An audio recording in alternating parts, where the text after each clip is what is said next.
Quatrième partie des vidéos d'Halloween, on commence tout de suite. Pour le premier, j'ai décidé de mettre deux films en un, The Shining de Kubrick et Dr. Sleep de Mike Flanagan. Bon, The Shining, j'ai pas besoin de vous le présenter, hein. C'est un film culte de l'horreur, Jack Nicholson, Kubrick, etc. On connaît. Mais Dr. Sleep, c'est sa suite, qui est beaucoup trop sous-cotée à mon humble avis. Voilà, peu de personnes en parlent. C'est avec Ewan McGregor qui est entre soit être Obi-Wan Kenobi ou être un gros camé dans les rues d'Écosse. Et bah il a décidé d'être le fils de Jack Nicholson et ça rend super. La méchante du film, c'est Rebecca Ferguson. Elle est incroyable dedans, vraiment elle joue trop bien. Il y a aussi des trois petites scènes de torture d'enfants, voilà, j'en dis pas plus, c'est un peu perturbant, mais ça reste super cool, surtout pour Halloween. Deuxième film, c'est L'Échine du Diable de Guillermo del Toro. Forcément, fallait que je parle du réalisateur espagnol, donc Labyrinthe de Pan, pour moi, c'était un choix beaucoup trop évident. L'Échine du Diable, c'est super, ça se passe pendant la guerre civile espagnole. Comme d'hab, faut pas tuer des enfants, voilà, sinon après, il peut peut-être venir vous hanter. Au-delà de ça, ça parle d'un sujet qui est assez sérieux, donc franchement, c'est un bon choix pour Halloween, je trouve. Troisième film, c'est The Witch de Robert Eggers. Alors voilà, c'est Anna Taylor-Joy, qui accessoirement est une des plus grandes actrices de notre époque. Et ben avant, il y avait le diable qui lui conseillait de goûter du beurre.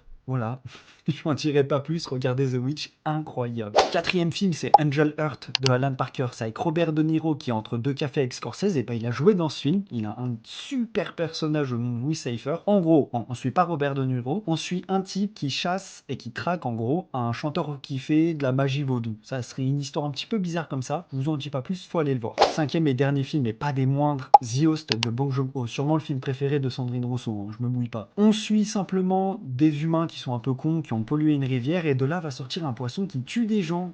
Voilà, c'est un super film, faut le regarder.